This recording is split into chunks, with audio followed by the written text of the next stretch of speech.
l'unique, le seul, le véritable Dieu, Seigneur. Merci pour ta présence, Yahweh. Merci pour ta magnificence. Merci pour cette opportunité que tu nous as offerte, Yahweh, d'être devant ta présence, car tu es le roi des gloires. La Bible déclare là où il y a 2-3 personnes réunies à ton nom, Seigneur, tu es là. Que le Saint-Esprit de Dieu nous guide, Yahweh. Que le Saint-Esprit de Dieu nous parle, mon Dieu, mon roi. Afin que nous mettions, Seigneur, ta parole, Papa, dans des actes, au nom de Jésus-Christ de Nazareth. Amen. Gloire au Seigneur. Bonsoir à tout le monde. Shalom, shalom. Que la paix de Christ demeure à nous. Au nom de Jésus-Christ, comme la Bible dit. Je vous donne la paix et je vous laisse la paix. Notre Seigneur s'appelle Shalom. Il s'appelle Christ, le Dieu vivant, le Fils de Dieu. Azanzambe nabika mon bien-aimé dans le Seigneur. Azanzambe wa bonwanité. Akotika na pe ko bonwanati. Pour azali mwana motote pour akosa zape motote pour ayangana. Nyonso aloba kokisaka mwe ona pokwa lelo. Na toni semina isengo kumona bandeko na kata o isika bien dans le Seigneur. Nzambe azolukum. Thème na biso pokwa lelo ezali le moment d'intimité avec notre Dieu. Le moment d'intimité avec Dieu. Amen. Amen. Bien-aimé dans le Seigneur, to pamboli Nzambe apesinga no souffle de vie. Ozo salto bengama batuna bomoi. Pour yemo kobi il est vivant, ressuscité, le ressuscité du 3e jour. Il est vivant, il intercède nuit et jour à la droite du Père pour toi et moi. Bien-aimé dans le Seigneur, le lenge moko pepiso. Tozaba o tozola ndaye parce que je suis le chemin, la vérité et la vie. Et on a bien aimé dans le Seigneur, to pamboli Nzambe na thème wa pesi biso na pokwa lelo parce que Nzambe wana kosaka te. Bible bina biso ke azaka sima liloba na ye pona kokokisa yango. Nzambe wana lobi liloba na yaka ezongaka te sans que esala musala nango bien aimé. Aza Nzambe na bomoi comme on est la vérité. Na pokwa lelo les moments d'intimité avec Dieu. Nzambe aza Nzambe oyo alinto zana na kati na intimité. Lolenge moko mobali alinga koza intimité na mwasi na ye. Pona kokene mosika te tozoki na définition intimité. Intimité c'est juste quand kabalobi ezali une vie intérieure profonde. Donc une vie intérieure profonde. Intimité c'est une vie moko oyo zali ko mener mais ezali kati. Donc ezali le genre secret. Oh moto ayebite ezali na kati pesa na bozindo. Ezali profond bien aimé. Le linge moto zote na pokwa lelo na tina ya intimité avec notre Dieu. Bien aimé Nzambe, Bible ici dans mon canal Jean 4. Et le dit que notre Dieu cherche les vrais adorateurs, ceux qui l'adoreront en esprit et en vérité. Bien aimé, sur qui dit Bible le Dieu là que nous servons, or le Dieu ou le Dieu là que nous adorons, il est esprit. Et on a bien aimé pour na yo ou qu'on une intimité dans Nzambe. Et Seigneur Dieu la spirituelle. Et Seigneur Dieu nous Jésus-Christ. Et Seigneur Dieu on dit ma Yesu le comme big spé mon continent bien aimé. Pourquoi? Parce que Yesu azalaki na sena moi. Bible lobi azalaki un vrai homme 100% et Dieu 100%. Mais ayaki na humanité na eto na bomoto na ye juste pour l'accepter qu'il est le chemin na o ya salaki biso beto kwa kosala yango. Mais Bible lobi asalaki mandat na yeto na ko loba ministère na ye et ça qui juste il y a 3 ans il fallait que zonga na bonzambe na ye de Bible lobi azasiko esprit afin na loboko mobali ya tata azali ko intercéder pour ngana yo donc nzambe wana azali esprit alléluia afin na loboko mobali azali ko intercéder siko tozomona que intimité c'est quelque chose qu'on t'a bien et ça la paix spirituelle. Parce que ça va arte ça ma kamususu oyo so porter na kati na yo to ba secret mususu oyo za kana ona mutu ozana intime donc et ça ma kamususu et ça palpable beauté mais ça na kati ba penser na yo na kati âme na yo oyo zali ko kolisa bolingo ya yo na pourquoi parce que bozana vie à intimité vie moko intérieure profonde ya yo na mutu oyo to mwasi na mobali to ami moko intime mais n'a pas molaka nzambe pourquoi parce que il y a qu'un seul ami intime. Son nom c'est Saint-Esprit de Dieu. Alléluia. Il y a le moment d'intimité avec Dieu. Bien aimé, Nzambe otozali ko servir, il est le maître des temps et des circonstances. L'autre nous précisément Bah moment il y a intimité dans Zambé. C'est vrai mon candidat 1 Thessaloniciens 5. Sur le 17 et 19. Bible c'est prier sans cesse. Gloire au Seigneur. Tout bon de la sans cesse. Tout bon de la lembate na kotikate. Tout continuer toujours ko bon de la. Wana mon candidat 1 Thessaloniciens et biso boye. Mais l'autre il n'a pas qu'on a terme aux autres services où ils allaient les moments d'intimité avec notre Dieu. Bien aimé, et ça là, moment où il y a intimité, où c'est important. Et ça, moment où c'est capital.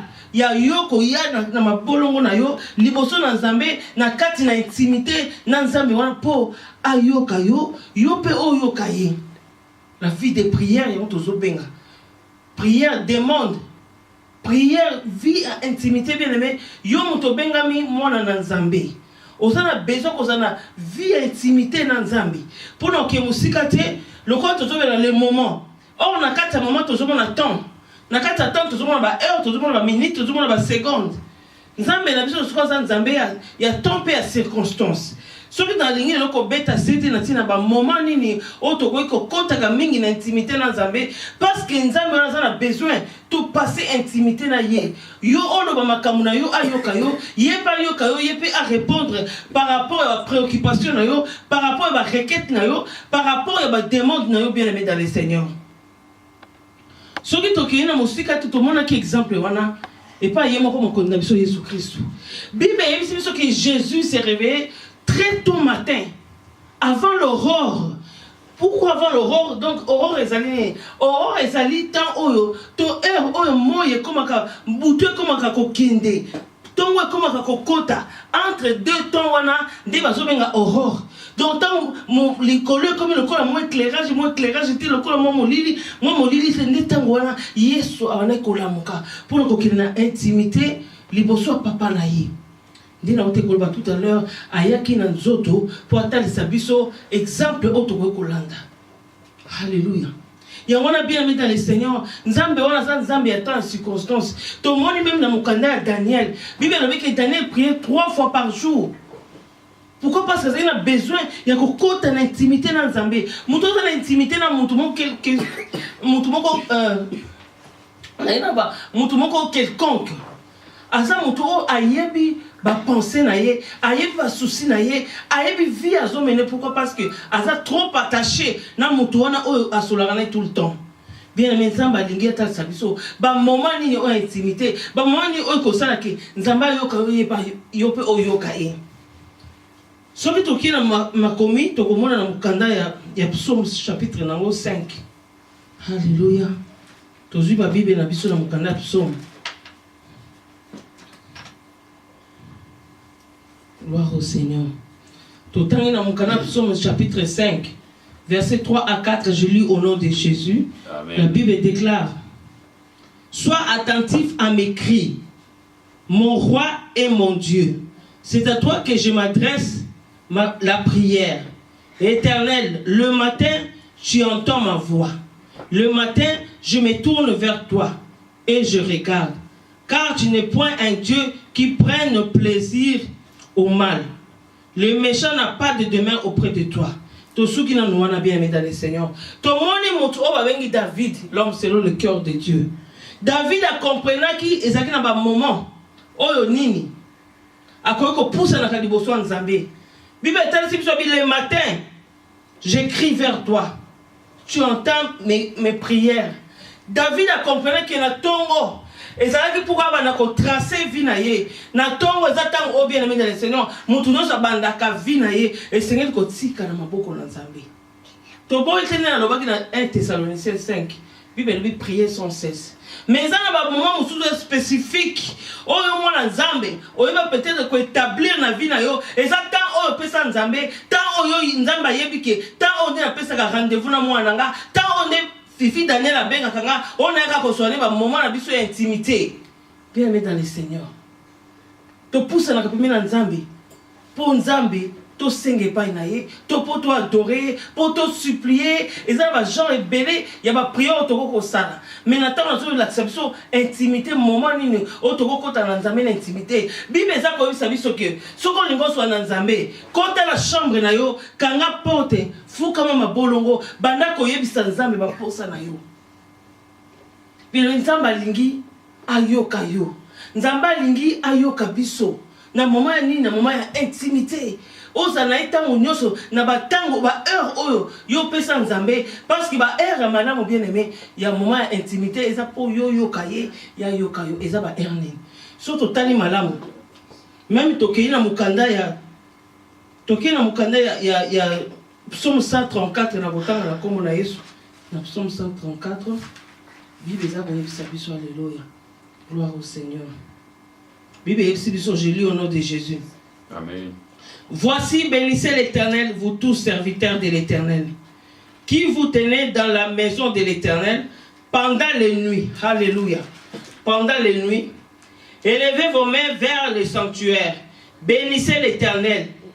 Que l'Éternel te bénisse de Sion, lui qui a fait le ciel et la terre. Bien-aimé, tout le monde est sous le David. Asa koyebisa nzambe awa alobi. Voici, bénissez l'Éternel, vous tous serviteurs de l'Éternel, qui vous tenez dans la maison de l'Éternel pendant la nuit. Bien aimé, ça un moment d'intimité. Oh, esprit na yo, âme na yo, et ça na kata kimia, et ça na kata calme. Pourquoi? Parce que olingi, oyibisa nzambe ba posa ya motema na yo. Oyo nzambe pas kozala attentif ya koyoka yo. Yango David a dit j'aime l'Éternel parce qu'il entend mes prières. J'aime l'Éternel parce qu'il écoute mes supplications. Nzambe wana yokaka. Mais ça ba heure moko d'intimité. Oyo mwana nzambe yobi ke heure oyo nazali moto nazala programme te tona tongo tango na moki na tongo ne avant l'aurore au tu mabolo na se.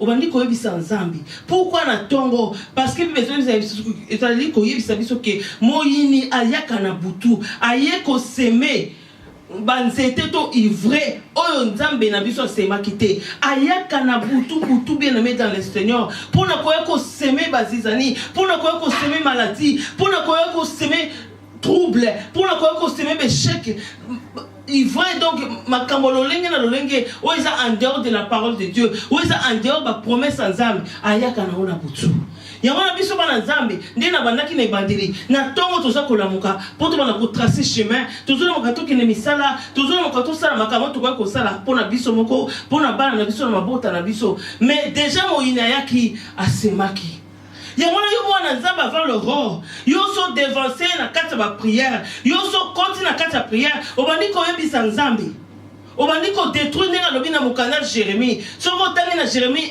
1. Oh, qui si bien aimé dans le Seigneur, Bible ça koloba. Nzamba lui Jérémie, je te connaissais avant même que tu sois conçu dans le ventre de ta mère, je t'avais établi. Alors bien après sur ma casse yako déraciner. Pourquoi? Parce que mon gars qui a planté. Na plus sur ma casse yako planté, il peut yako déraciner. Bible bien aimé dans le Seigneur, dans mon canal il y a Luc 10, 18, 19, Luc 10, 19 je vous ai donné le pouvoir de marcher sur le serpent et sur le scorpion et sur toute puissance de l'ennemi. Bien aimé nzambe wana lobi Bible yesibiso mungu na zoya na butu. Yango senga yo mwana nzambe. Et ça vie de sacrifice sur l'intimité na mutu. Et ça amour affection ozo pesa na kati ya mutu wana. Ozo sala ke olamuka malgré ça passe. Malgré ça li décourageant, malgré ça li ezali na yebite sur na koloba moni terme nini. Et ça hésité. Mais pour na bolingo nzambe David avait pour l'amour de Sion, je ne mettrai point. Pour la vie à sacrifice bien-aimé. Pour la vie à serviteur bien-aimé. Et donc c'est maintenant au katapongi, au lamuka, pour la présence ensemble. Au banako déraciné, au monguna avec ko planté bien-aimé dans le Seigneur. Au banako buka, au monguna avec ko planté. Et sa vie à sacrifice. Et en David a lobby. La moukana psaume 5. Alors le matin tu attends mes cris. Et Seigneur la mouka. Obélele pas nzambe, o gange pas nzambe. Bible ça côté ça biso ba moment intimité. Soki totali lisusu na makomi toki na mukana ya Jean. Tokotanga na kombo na Yesu Jean chapitre 6. Alléluia. Nzambe ali kota sabso bien aimé, tola laté. Tola laté bien aimé dans le Seigneur. Toza la éveillé. Tola muka. Tozo mon Bible ici biso. Un jour Jésus-Christ a kina na Gethsemane. Kozonga Yesu azonga ya kuta ba ekoli balali. Aïe c'est qu'il va au moins 1 heure du temps. Pourquoi que ça a été la présence en Nzambe. Bien aimé dans le Seigneur. Il faut qu'on y ait une intimité dans Nzambe wana. Qu'on côte la profondeur. C'est une vie intérieure profonde. Oh, yo so kota na présence en Nzambe. Na ba moment où ils apprécient. Pourquoi? Parce que ça ba moment où ils sont calmes. Et ça ba moment où yo peut-être bana basi balali. To bana pena no bala mo kité. Tant que bana no babalti tout même pas aucune classe. Dès un moment où yo la mo ki continue la présence en Nzambe. Ozana temps et belé. Ya ko passer dans Nzambe wana. Pourquoi? Parce que osa précédé. Surtout ça, bah moment il y a horreur. Et ça mingi to kolo baba 4 heures à 5 heures, mais d'habitude bah na biso ba na classe bah 8 heures. Donc et ça on cause à 30 minutes na yo, on cause à 1 heure de temps na yo pour na ko pesa vie bana na maboko Nzambe. Avant même ba que classe, yo ba ndiko détruire ba montagne nyoso o mongona tchaki na liboso bana na yo. O ba ndiko détruire ba embuscade ba accident. Oh nyoso mongona tchaki na zela mobali wa okele musala bien aimé dans le Seigneur. Ya mtu ana intérêt ya ko yo ba moment nini. Oh to koko bondela c'est vrai. Et ça ba moment o ko bondela anytime.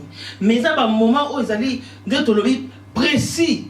To spécifique au monde en Nzambe ayebi ki er wana nde er na kanga Nzambe. Er wana er na bebi saka misala Nzambe. Misala ya Satan. Total na mukana Jean 6 verset 16 à 20 na tangi na kombo na Yesu Kristo. Amen. Alléluia. Nzamba zamalamu bien-aimé. Nzamba zoloba. Alléluia. Bible ici biso. Quand le soir fut venu, les disciples descendirent au bord de la mer. Étant montés dans une barque, ils traversaient la mer pour se rendre à Capernaum. Il faisait déjà nuit et Jésus ne l'avait pas encore rejoint. Il soufflait un grand vent et la mer était agitée. Amen. Amen. Bien aimé ton moni, Bible sur le Mukane, Jean 6, 16. Bible Jean 6, verset 16 à 17. Bible Ibsibiso. Yesu sakina ba ekoli na ye. Et comment qu'il a tant va passer de l'autre bord. Tant on va passer de l'autre bord, bien aimé, il fallait que Jésus a rejoindre Bango. Mais les gens qui n'ont heure, les qui n'ont boutou. Bible Ibsibiso la carte ya boutou wana. Mbaye komi koningana komi achité mbonge tele bien aimé na kati ya butu lo lenge na ote koloba tout à l'heure bien aimé ça ba air mususu oh yo faut tena mutuna yo et ça ba air yo la mukaka bien aimé dans le Seigneur pendant que monguna a tele mi pour la kobe bitalibota na yo pendant que monguna bien aimé a tele pour la kote tout congéniture na yo la muki na butu alléluia oh la muki o bandi ko bonde là o bandi ko te tout misala na diable bien aimé ko la te ko za moi c'est ko la te. Il faut une femme de feu, un homme de feu, un homme de prière bien-aimé. Parce que Bible dit, tant que Basaki na Yesu, Bango va passer de l'autre côté bien-aimé dans le Seigneur. Yesu fallait rejoindre Bango. Pour attendre Moussousou, n'est-ce qu'un diable à Télémaka. Tant que vous négligez présence en Zambé, présence à Jésus na Bomo Inayo, Mbonge Koti na Boutou, Monguna Eko Sebene na Lobaki, pour le détruire Vinayo. Mais Yoko la la bien-aimé. Bible ici sur mon canal, il y a Lévitique 6. Bible dit, il faut que le feu soit allumé continuellement dans ta vie. Tant que vous avez mon intimité dans Christ, bien aimé, na boutou mon goût n'a pas s'aimer. Tout le monde dans mon canal, il y a Jean 11, na liwa ya Lazare. Yesu abisi bango mutu azotambola na moi aza mutu abatelami kasi azotambola na butu aza mutu azobranché parce que butu eza na makambo ebele bien aimé kola la pongite bien aimé kola la pongite tellement yo bondela vie intimité na Nzambe tango yo zozala intimité na Nzambe ozali kozwa caractère na Nzambe ozali kozwa force na Nzambe parce que nous servons un Dieu oh bien aimé il est l'Éternel des armées son nom se Jéhovah Sabaoth alléluia amen. Bien, dans mon vie intimité, on a besoin de pasteur, on a besoin de prophète, parce que Bible la prophétie, Bible livre, et ça la prophétie, na katina, et ça la promesse, na katina, bien aimé dans le Seigneur. Vie intimité, ça s'écrit à mon tour, bien aimé. To boy te de lo oyo. Et comme na kati ya mokili. Dans ces derniers temps. Bible yebisi biso bien aimé. Mokili kuto elobi. Nyonso ezali kongala eza wolote. Nyonso ezo paraître malamu yango te eza malamu. Tozo mona même Lucifer, azaki ange de lumière, azaki ange azaki kongela koleka ba ange nyonso. Bien na nito fongola mato ito fongola misu. To boy te nzamba lobi esika mibale misato basangani azana kati na bango. Mais na pourquoi lelo zo ngala taliso la vie intimité na Christ. Bien maintenant comme il kobonde na ba groupe. Et ça m'a bêté. Et comme ceux qui est rebeti, bo bengani bo sangani. Bo continue na kati ya prière, bo sambeli nzambe. C'est vrai. Et ça m'a témoignage ba tozo pesa na kati ba gens ya ba prière à l'olenge wana. Mais lelo bien aimé na ekola ki soit ngoté. Lelo to comme na tango ya vie intimité na nzambe bien aimé. Pourquoi intimité na nzambe? Parce que tango Yesu masi ya kozonga, mutu moko ta koyeba bien aimé. Yo tamol mabe pendant na moyi mobimba. O tamol na l'olenge sipesi nzambe te. Ozo c'est la heure moko songolo to 18h 19h 20h ne heure to benga naka to bonde naka. Mais pendant que tango Yesu akoya yo yebite, vie intimité ozana wote bien aimé. Et ça m'a bêté, qu'on s'en allait sans kobondela. Mais les gens na kati ya vie intimité, et ça va secret. Oh mutu moko ayeba te ka obele yo na nzambe. Pourquoi? Parce que belé va se pencher dans un groupe de prière. Oh bazo sangana sa bazo bondela. Mais si kana so na kati ya groupe on les a mabete. Mais osana tante o panzana. Osana tante o fongola motema na yo. Ozo samena ba réserve. Bien mais tout se comprendre bien. Nous avons été pour nous décourager, mais nous avons juste pour nous dire la vérité, rien que la vérité. Nous avons la vie, il y a prière pour être ensemble. Nous avons face à face, one to one, au banglé baloba, au banni ko plaité les bossons zamwana, au banni ko tale sa bon inayo, au banni ko tale sa peine zambé ma benayo, au banni ko tale sa zambé ba secret, oh yo yebi kaka zambé, au banni ko confesser mon bossons zam. Pourquoi? Parce que la vie a intimité, la vie a one to one en zambi, et ce sont abisso, tout le bas oh nyoso to zaki na mo. Et ce sont abisso, tout les libossons zambi. Ce qui te repère, exemple, même dans le vie qu'on est à l'Ibosso en Zambie. Comment? Tout le monde vit un moment à l'Ibosso Anne. Anne a zala qui maltraité. Anne a zala qui, tant on est bananaye, qu'on pèse monter ma passe. Mais Anne a yeba qui vit intimité. Il y a un des échos consolés monter manaye. Pourquoi? Parce que c'est qu'on y est pas en Zambie. Na makabo et lesquels qui na motema. Tant oiseau y est bisango Zambie. Zambie n'a jamais qu'on comprendre. Même Elkana mobile naye. A ça qu'on comprendre. Pourquoi? Parce que c'est qu'on sonde motema naye. Car ce n'est que Dieu qui sonde le cœur. Bien aimé. Anna comprenant qui malgré on se nazo vivre nazo qui n'est pas en Zambie nazo qui n'est pas mon continent na vie intimité nazo que ko sopa motema nanga nazo que ne ko yebisa e o zo salanga pasi nazo que ne ko sopa moi pas inaye voir même comme tu na pona mokambi ozaki na itonga silo Eli a comprenant qui m'a comme Anna zolo baté parce que Anna qui tellement intimité dans Zambie aya qui ko changer langage aya ko changer langue na loba façon de ko ba Eli a comprenant qui té pourquoi? Parce que Anna zaki na besoin a sopa motema azaki na vie intimité Eli a comprenant qui té bien mais so na vie intimité oko sopa nyonso liboso Nzambe oko bangelo ko moko té parce que yebi kaza papa yo za mwana. Bien aimé, les moments d'intimité avec notre Dieu. Tous ça n'a pas besoin, bien aimé. Ce qui n'a pas besoin, que nous avons besoin à yoka yo one to one. Pourquoi? Parce que le groupe de prière, on commence à avoir un téléphone en ligne. Bien aimé. Et ceux qui sont en vie intimité. Na tongo bokota kana mama pasteur to na frère songolo bokoti 15 bokoti 20 na butu bokoti 15 bokoti 20 oza siko monika pona yo monike oui c'est bon na sina prière qui mais ma kamo intimité ma passe na yo caractère no mabe moyo no bango ezate moyo panzana ezate parce que bato zo mena bango matoi na bango ezalika na maloba oyo zoloba ozo zo kutu tante ya kofunga mutema ya kosala ba repentance ya kosenga nzambe ba posa na yo ya kati. Aujourd'hui, on sert na biso atika biso. Alobi ba posa kati. Bien mais on a tenté. Maintenant bazo senga biso vie intimité. Soki o sala kango malgré o sanga na ba groupe en ligne. Et ça malamu. Mais kobo sanate vie à intimité yon nzambe. Et ça vie moko, et ça moment moko capital na kati vie na yo. Et ça moment moko capital bien aimé dans le Seigneur. O yo so pesa nzambe. O yo so pa ka motema na yo na nyoso, o zaka na posa nzamba salela yo. Vie à intimité. Une vie intérieure et profonde.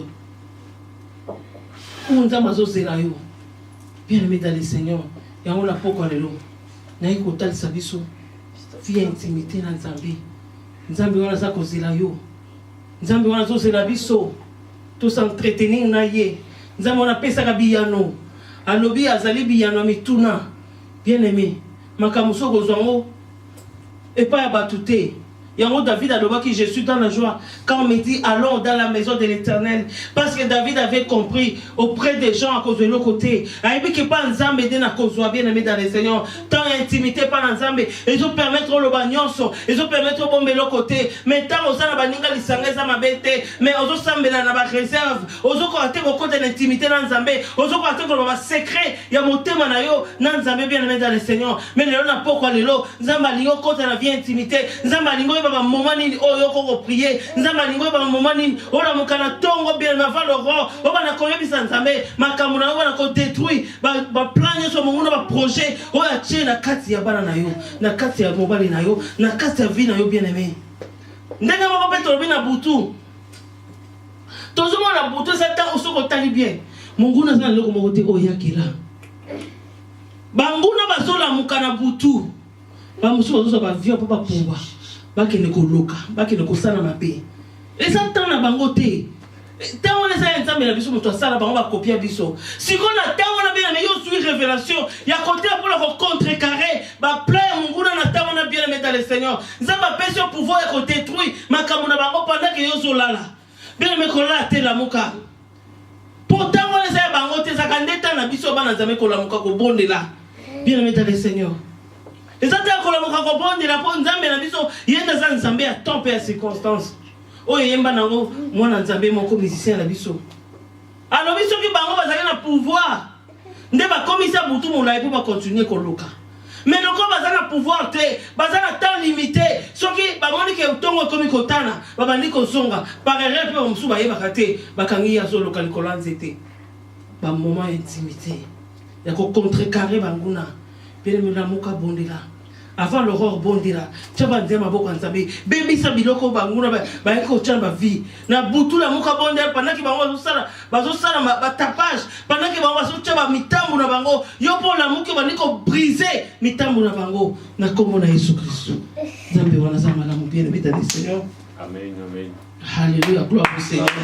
Ceux qui t'ont bien aimé dans le Seigneur, ceux qui t'ont mis dans mon canal jeunesse pour nous conclure. Bible ezali ko yebisa biso nzambe wana mokolo ya temps et circonstance yenda ebe ko tchaba liminaire na kati na mokilo pona ko yeba ko différencier temps. Bible lobe ache moyi pour étaler sa jour. Ache butu pour étaler sa. Ache molili so na ko koloba pour étaler sa butu. Ezaki nyoso na tina. Ezali loko moko to esala maka na tina te. Nzamba chaka on na tina.